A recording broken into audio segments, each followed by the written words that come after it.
గవిరెడ్డి రేవతి గారు,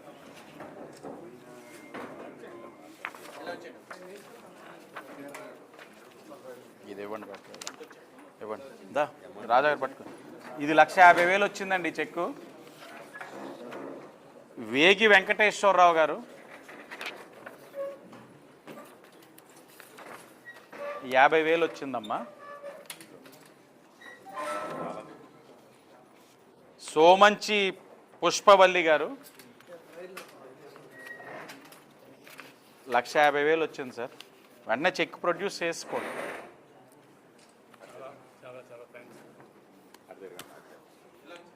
రాజేంద్ర కుమార్ గారు 2,50,000 వచ్చింది సార్.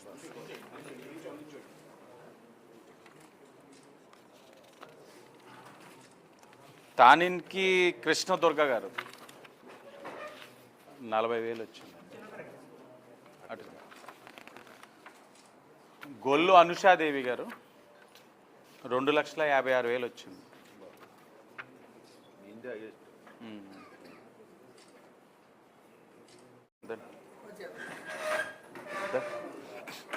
అన్ని చెక్కులు ఇచ్చేసి ఒకసారి దిగుదాం. లేకపోతే 26 తారీఖు వరకు ఇది మంచి ప్రభుత్వం. సుమారు రాజమహేంద్రవరం సిటీ నియోజకవర్గంలో 8 బహిరంగ సభలు, ప్రజావేదికలు ఏర్పరచుకొని ఇది మంచి ప్రభుత్వం. దేనికి ఇది మంచి ప్రభుత్వం? 100 రోజుల్లోనే ఇచ్చిన హామీని నెరవేరుస్తూ, ఎన్నికలప్పుడు ఇచ్చిన హామీల్ని ఏ విధంగా నెరవేర్చబోతా ఉన్నాం, ఆర్థికపరమైన సమస్యలు ఏదైతే గత ప్రభుత్వం అనాలోచనతో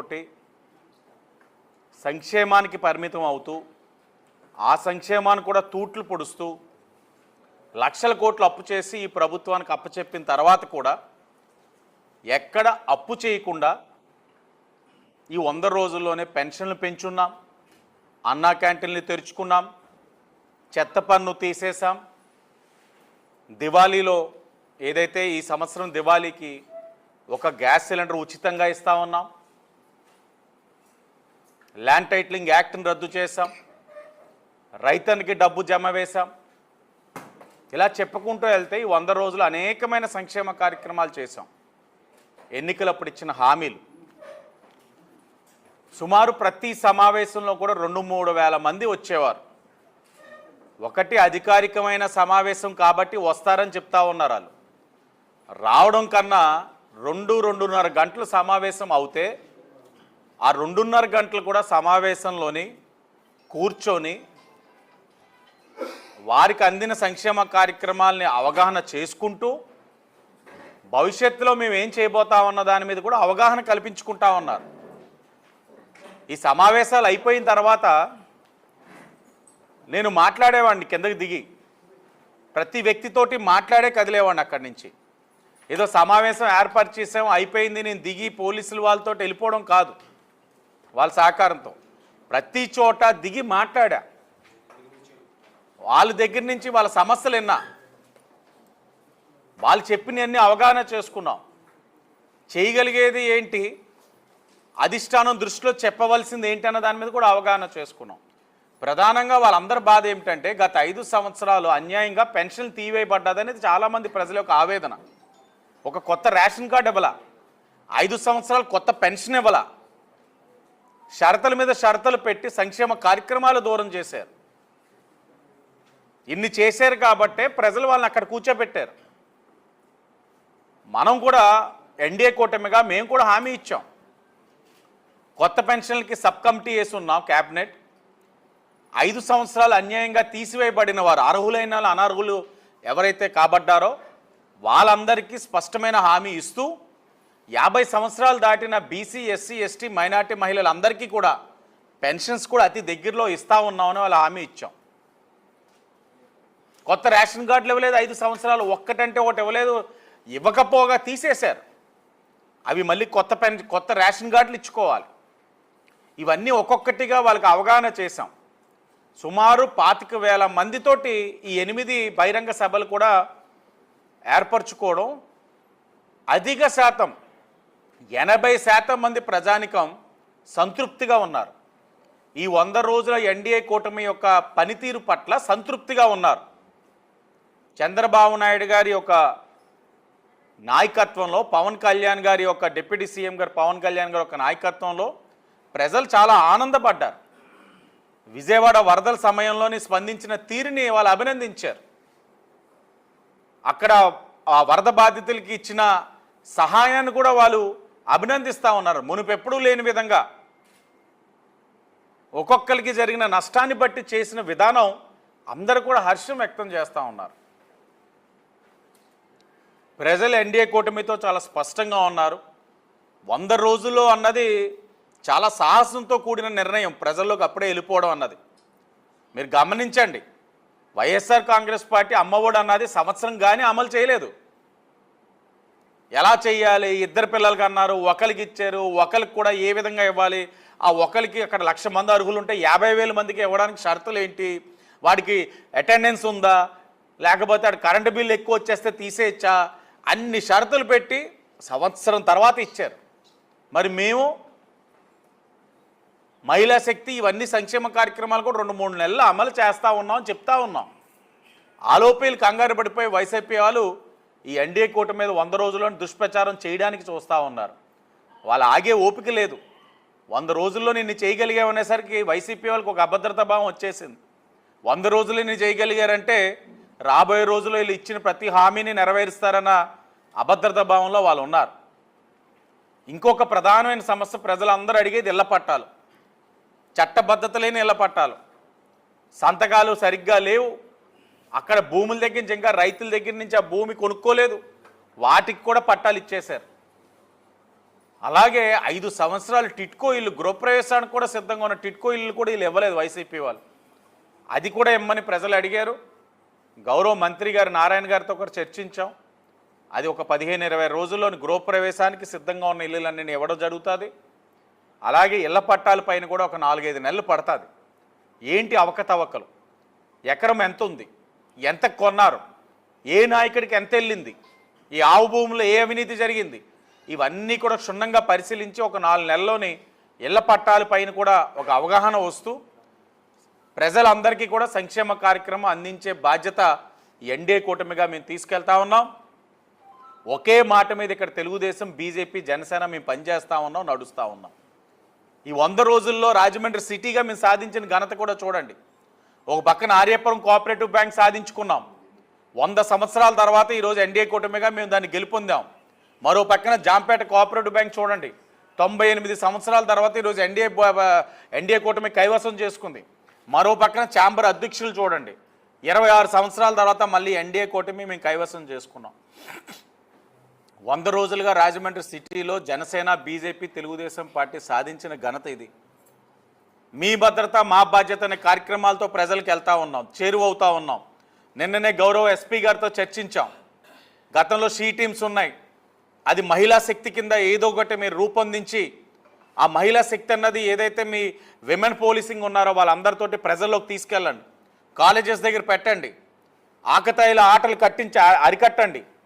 ఆడపిల్లలు ధైర్యంగా రోడ్ల మీద తిరిగేందుకు గాను మంచి కార్యక్రమం తీసుకోవాలి. మహిళా శక్తి కింద పెడతారో లేకపోతే మహాశక్తి అని పెడతారో ఏం పెట్టినా ఆ షీ టీమ్స్ ఇంతకుముందు ఎలాగైతే మహిళలకు ఒక భరోసా కల్పించిన ఆ షీ టీమ్స్ని రాజమండ్రి పరిధిలో ప్రారంభించాలి. నిన్ననే ఎస్పీ గారు కూడా చర్చించడం జరిగింది. సానుకూలంగా స్పందించి నిర్ణయం తీసుకుంటారని కూడా చెప్పడం జరిగింది. అలాగే విజయవాడ వరదకు కూడా రాజమండ్రి సిటీ నుంచి అనేకమైన సంస్థలు స్వచ్ఛందంగా వస్తూ ఉన్నారు.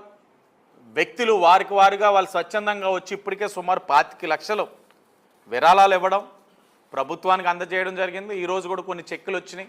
వెళ్ళి ఈ రోజున విజయవాడలోని నేరుగా గౌరవ ముఖ్యమంత్రి గారి చేతికే ఇవ్వబోతా ఉన్నాం. ఇంకొకటిది సీఎం రిలీఫ్ ఫండ్. మీరు గమనించండి, గత 5 సంవత్సరాలుగా సీఎం రిలీఫ్ ఫండ్ అన్నది ఏనాడు కూడా అధికార పార్టీ ఆనాడున్న వైసీపీ ఒక్కటంటే ఒక్క చెక్ ఇచ్చారా? ఏనాడు ఇవ్వలా. ఆ రోజు ఏదైతే ఆరోగ్యశ్రీ ఉందో ఆరోగ్యశ్రీలో వర్తించిందా, చేయించుకోండి, లేకపోతే మీ తంటాలు మీరు పడండి, మాకేంటి బాధ్యత అనేటట్లు ప్రవర్తించేవారు వైఎస్ఆర్ కాంగ్రెస్ పార్టీ. మీ అధికారంలోకి వచ్చి 100 రోజులైంది. 12 చెక్కులు తీసుకొచ్చాం. 12 చెక్కులు కూడా సుమారు 15,61,000. 12 చెక్కులు, 11 చెక్కులు, ఒకటేమో లెటర్ ఆఫ్ క్రెడిట్, ఆపరేషన్ చేయించుకోవడానికి పర్మిషన్. ఇంకా 18 సీఎం రిలీఫ్ ఫండ్ ఫైల్స్ ముఖ్యమంత్రి గారి దగ్గర ఉన్నాయి. ఏదో దగ్గరలోనే ఒక నెలలోనే శాంక్షన్ కూడా అవుతాయి. ఇది మా నిబద్ధత, బాధ్యత. 100 రోజుల్లోనే 16 లక్షలు రాజమండ్రిలో ఉన్న ప్రజల కోసం తీసుకురాగలిగాం. మీరు ఏ రోజైనా ఒక్క రూపాయి తెచ్చారా సీఎం రిలీఫ్ ఫండ్ ద్వారా? తేలేదే. ఎందుకు తేలైపోయారు? ఇది చంద్రబాబు నాయుడు గారి యొక్క ఆలోచన విధానం. అందరూ కూడా ఆరోగ్యశ్రీలోని ఏదైతే ఎన్టీఆర్ వైద్య సేవల్లోని వర్తించదు. ఆ వర్తించిన వారికి సొంత ఖర్చులతో పెట్టుకున్న వాళ్ళకి అనారోగ్య రీత్యా సొంత ఖర్చులతో చేయించుకున్న వాళ్ళకి ఆదుకోవాలన్నది సీఎం రిలీఫ్ ఫండ్ యొక్క ముఖ్య ఉద్దేశం. దాన్ని ఇప్పుడు మొదలుపెట్టాం. ఈరోజు మీ అందరి మీడియా వారి సమక్షంలో ఆ 12 మందికి కూడా చెక్కులు ఇస్తాం. చాలా ఉదారంగా ఇచ్చారు. కొంతమందికి 2 లక్షలు ఇచ్చారు, కొంతమందికి 1,50,000, ఒకరికైతే 2,50,000, ఇంకొకరికి 2,56,000. చాలా ఉదారంగా ఇచ్చారు. ఇవన్నీ కూడా వాళ్ళ అవసరాలకు ఉపయోగపడుతుందని భావిస్తూ ప్రజలు ఎవరైనా సరే ఈ సీఎం రిలీఫ్ ఫండ్ ద్వారా వారి ఆర్థిక సమస్యని అధిగమించాలని కోరుకుంటే తప్పకుండా రాజమండ్రి సిటీలో ఎమ్మెల్యే ఆఫీసులోని మీరు అర్జీ పెట్టండి. తప్పకుండా మేము తీసుకెళ్ళి వాళ్ళకి అక్కడ ఉన్న నామ్స్ పరంగా వాళ్ళకి ఆ చెక్కులు అందించే కార్యక్రమం కూడా చేస్తామని మరొకసారి తెలియచేసుకుంటూ, మరి 100 రోజులు కూడా ప్రజలు ఆశీర్వదించారు, సహకరించారు, మద్దతు ఇస్తా ఉన్నారు ఎన్డీఏ కూటమికి. భవిష్యత్తులో కూడా ఇదే సహకారం, మద్దతు ఉండాలని, ఇది మంచి ప్రభుత్వం, మీ అందరి ప్రభుత్వం, మీ అందరి సహాయ సహకారాలతోటి వచ్చిన ప్రభుత్వం, ఇది మీ ప్రభుత్వం కింద భావించి ఏదైతే ఈ రోజున పవన్ కళ్యాణ్ గారు కానీ, డిప్యూటీ సీఎంగా గౌరవ ముఖ్యమంత్రి చంద్రబాబు నాయుడు గారు కానీ, కేంద్రం నుంచి ఏదైతే ప్రధానమంత్రి నరేంద్ర మోడీ గారు ఒక సహకారంతో ఈ రాష్ట్రం నడుస్తూ ఉందో ముందుకి, దానికి ప్రజలందరూ కూడా ఆశీర్వదించాలని మరొకసారి కోరుకుంటా ఉన్నాం.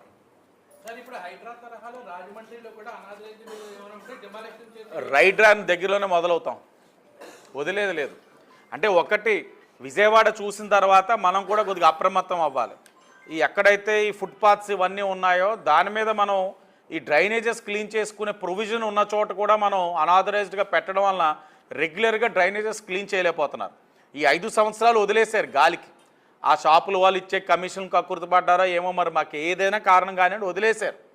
మేము వచ్చిన తర్వాత మొదటి 2 నెలల్లో ఇక్కడ ఏదైతే అబ్స్ట్రక్షన్స్ ఉన్నాయో అవన్నీ తొలగించి రెగ్యులర్గా డీసిల్టింగ్ చేయడం వల్ల తేలికపాటి నుంచి ఒక మోస్తారు భారీ వర్షం పడినా నీరు ఫ్రీగా వెళ్తూ ఉంది. ఇది జరగాలి అని అంటే కొద్దిగా ప్రజలు కూడా సహకరించాలి. మొన్న ఆజాద్ చౌక్లో చేసినప్పుడు కూడా ప్రజలు ఎంత బాగా సహకరించారంటే ఎన్డీఏ కూటమి నాయకులు మా వాళ్ళందరూ వెళ్ళి అడిగితే మేము సహకరిస్తాం, మాకు ఇక్కడ దాకా ప్రొవిజన్ ఇవ్వండి అన్నారు. అధికారులు హ్యాపీగా పని చేసుకోవాల్సి వచ్చింది. కొన్ని చోట్ల అల్లరి చేయడానికి ట్రై చేశారు. ఉంటారుగా, పని పార్టీ లేని పార్టీ ఉంది కాబట్టి వైసీపీ ఎక్కడో చోట వాళ్ళ ఉనికిని కాపాడడం గిలుతూ ఉంటారు, ఇబ్బంది ఏం లేదు. ప్రజలకు లార్జర్ సెక్షన్ పీపుల్ శ్రేయస్ కోసం కొన్ని మంచి నిర్ణయాలు తీసుకోవాల్సిన అవసరం కూడా ఉంది రాజమండ్రి సిటీకి. ఆయన నిరుద్యోగి, ఆయన ఒక భోగి నిరుద్యోగి, ఆయనకి పని లేదు, పాటు లేదు. సరదాగా బెంగళూరు నుంచి ముందు తాడేపల్లికి వస్తారు. తాడేపల్లి నుంచి పనికిమాలిన సలహాదారులు ఉంటారు, వాళ్ళు పనికిమాలిన సలహాలు ఇస్తారు, ఈయన అక్కడికి వెళ్తారు. అడుగుతూనే ఉన్నాం 5 సంవత్సరాలుగా, మీరు ఎందుకు శ్రీవారికి ఆ వస్త్రాలు సమర్పించేటప్పుడు భార్యతో ఎందుకు మీరు వెళ్ళాలా? ఎవరైనా గమనించండి, సతీ సమేతంగా వెళ్తారు, ఎందుకు తీసుకెళ్ళేవారు కాదు. ఇంతటి కార్యక్రమం చేసి ఇంత దారుణంగా ఒడిగట్టిన తర్వాత ఇంకా ఏం రుజువు చేసుకోవడానికి వెళ్తున్నాడు? ఆయనకి ఎంతసేపు ఇక్కడ రాష్ట్రంలోనే ఒక లా అండ్ ఆర్డర్ సమస్య క్రియేట్ చేయాలి, మతాల మధ్యన విద్వేషాలు సృష్టించాలి, వాళ్ళ మధ్యన అందరికీ విద్వేషాలు గొడవలు అన్నీ అయితే ఆయనకి వెంటనే పరామర్శలు మొదలవుతాయి. ఎక్కడ గొడవ అయితే ఏదైనా దెబ్బలు తగిలితే వెంటనే పరామర్శ మొదలైపోద్ది దానికి. ఆ పరామర్శలు అంటే ఆయనకి ఆనందం, ఫుల్గా పని. ఆయనకి దానికి తప్ప ఇంత జరిగింది, కారకులు ఏంటి, మీరు కూడా కఠినంగా నిర్ణయాలు తీసుకోండి, నా సహకారం ఉంటుందని చెప్పడం పోయి ఒక బాధ్యత కలిగిన పులివెందుల ఎమ్మెల్యేగా ఈ విధంగా ఆయన దీన్ని కూడా రాజకీయంగా వాడేసుకుందామని అనుకుంటున్నారంటే ప్రజలు ఆశీర్వదించట్లేదు. మీరు నమ్మరు. మేము పెట్టిన సమావేశం సుమారు 25,000 మందిని మేము కలిసాం ఈ 7-8 రోజుల్లో. ఎక్కడికి వెళ్ళినా ఈ అంశాన్ని ఎత్తుతూ ఉంటే వాళ్ళందరూ చాలా బాధపడతా ఉన్నారు. అది ఆయనే చెప్పాలి, ఆయన నోటితో చెప్పాలి. డిక్లరేషన్ ఇవ్వడానికి ఎందుకు వెనకాడుతున్నారు, ఎందుకు సంతకం పెట్టలేకపోతున్నారు చెప్పి కొండెక్కితే చాలా సంతోషం, మేము కూడా స్వాగతిస్తాం. ఆయన అది డిక్లరేషన్ ఇచ్చి కొండెక్కమానండి, రాజకీయంగా ఆయన మేము కూడా స్వాగతిస్తాం. కానీ ఏది చేయకుండా ఎక్కాడంటే మాత్రం ఇది క్షమించరాని మరొక నేరం.